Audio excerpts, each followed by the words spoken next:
Presiden Joko Widodo, Jokowi, membagikan bantuan sosial, Bansos, pemilihan umum, pemilu, 2024 disoroti, praktisi hukum dan pengacara senior Haji Elvan Gomez. Menurut Elvan, Jokowi dinilai tidak sekadar panik kalah. Malah lebih dari itu, panik, kata Elvan Gomez. Saat ditemui Detik Fakta TV di kawasan Salemba, Jakarta Pusat, Kamis sore, 1 Februari 2024. Elvan Gomez, anggapan Jokowi mempolitisasi Bansos muncul di tengah publik. Sebab, cawe-cawe Jokowi terlalu vulgar. Kita dipilih jadi pemimpin lebih tinggi tugasnya melihat dunia bagaimana, melihat Indonesia bagaimana, kata dia. Sebagaimana diketahui, Jokowi bagi-bagi Bansos ke beberapa daerah menjelang pemilu 2024. Tak hanya itu, Jokowi juga menyebut seorang kepala negara boleh berkampanye dan memihak di pemilu. Manuver Jokowi itu lakukannya saat masa kampanye Pilpres 2024, tiga pasang kandidat Capres-Cawapres pada Pilpres 2024 adalah Anies Baswedan Muhaimin Iskandar, Prabowo Subianto Gibran Raka Buming Raka, dan Ganjar Pranowo Mahfud MD. Cawapres nomor urut 02, Gibran Raka Buming Raka adalah anak pertama Presiden Joko Widodo. Tidak heran jika banyak pihak mempertanyakan netralitas Presiden Joko Widodo. Akhir-akhir ini menjelang pemilu 14 Februari, kegiatan politik makin hangat, makin panas, dan juga sikap-sikap pelaku-pelaku pemain politik memaksakan kehendaknya juga makin panas.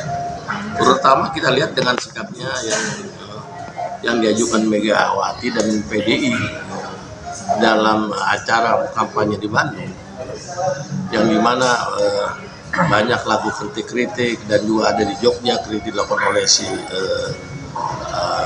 budayawan Butet Kata Raja, masalahnya membuat Jokowi makin panik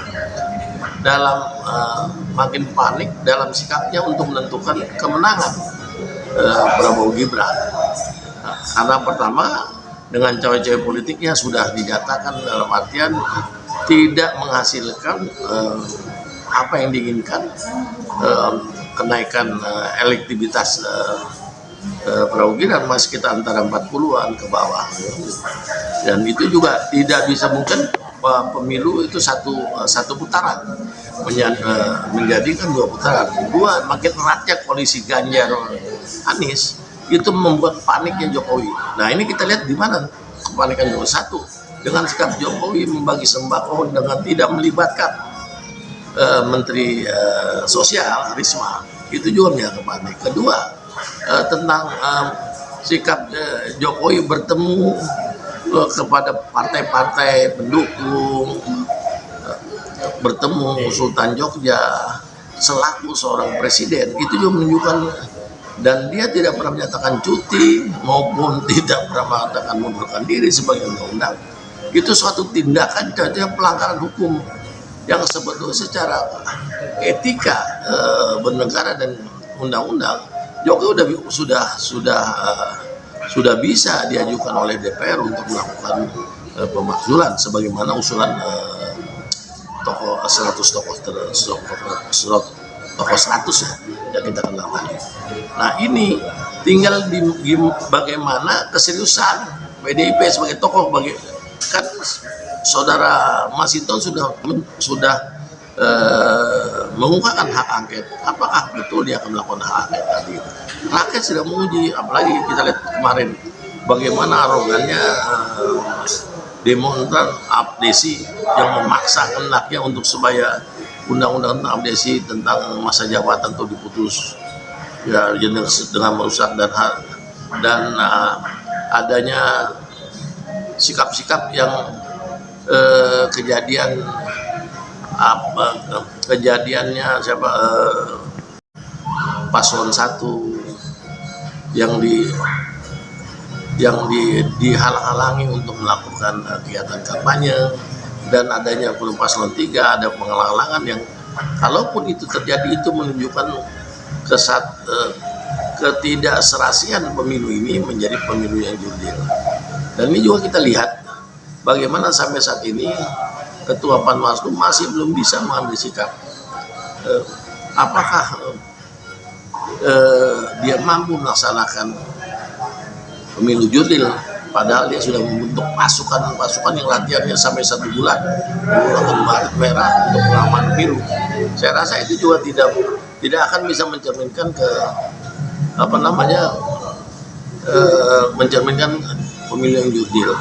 Nah, partai-partai politik juga sudah beranggapan banyak yang udah pesimis pemilunya akan jurdil, apalagi yang berada di dalam pihak oposisi yang ada pada paslon 01 dan paslon 03. Mereka sudah menyatakan, dan Presiden kelima juga menyatakan bahwa pemilu ini diduga akan ada kecurangan dan diminta semua elemen PDI untuk mengawasi. Begitu juga tekanan dari paslon nomor 1. Nah, gejolak-gejolak ini sudah terasa menjelang ini, dan ini juga mendapat sambutan oleh bagaimana kalau mulai melakukan mawas diri, terutama yang dilakukan oleh kelompoknya Jarum dan kelompoknya Saling Group dan kelompoknya Wing Group yang mulai mencoba menahan dan tidak ikut dalam kontestasi pemilu pilpres sekarang. Nah, kalau melihat kondisi ini, internasional dan juga persoalan hilarisasi nikel juga makin parah, ya makin parah. Parahnya gimana itu? Makin parah dalam artinya desakan masyarakat Eropa dan Amerika itu makin panjang. Di pengadilan kita kalah, dan juga adanya pengusaha mobil listrik sudah mulai mengalihkan penggunaannya nikel kepada yang lebih murah. Dalam hal ini siapa yang paling bertanggung jawab, Pak Gubernur? Bertanggung jawab dalam artian tadi negara lah, pemerintah bertanggung jawab lah, karena gagal dalam menciptakan kesejahteraan masyarakat. Ya, itu bisa gampang dilihat dari 14% menjadi 25%, kan berarti kan gagal kesejahteraan. Yang kedua, pembagian sembako masih berjalan terus, berarti kan masih orang kita masih lapar. Dua, masalah kecerdasan, masalah lapangan kerja juga bisa selesai.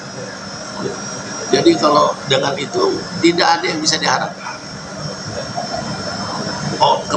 Diharapkan untuk melanjutkan pembangunan ini, dan makanya saya mintalah Saudara Jokowi ya berhentilah cawe-cawe, duduk bagus dan biarkan pemilu berjalan dengan jurdil. Kembali kepada Undang-Undang 45. Jadi harus netral dia ya sebagai Dan penegak. harus karena netral. Kalau kan nanti kan malah bikin memecah belah orang. Kita lihat dengan laporannya Butet di Jogja oleh seluruh dunia Jokowi, itu kan juga suatu hal yang seharusnya Jokowi bisa rendam itu. Itu kan relawannya dia. Dan yang dinyatakan oleh Butet adalah suatu kritik yang setiap orang boleh melakukan kritik. Apa yang disampaikan waktu itu, Pak? Ya kan ada puisinya si Butet tuh. Puisi Butet ya, kalau saya lihat puisinya biasa-biasa aja. Hanya kritik sama orang, merasa kritik terhadap keluarganya yang dalam artian bernegara ini tidak sesuai dengan apa yang disesuaikan dengan diamankan undang-undang. Nah, harapan Pak Gomez pesan kepada masyarakat apa aja yang harus diwaspadai dengan kejadian ini? Mari kita sama-sama kembali kepada Undang-Undang 45. Nah, dan pemilu ini harus dilaksanakan secara jurdil dan tidak ada cawe-cawe, dan para kolonat nggak usah ikut campur, biarkan masyarakat memilih mana pemimpin yang terbaik dan segera kembali kepada Undang-Undang 45. Baik, terima kasih Pak Gomez.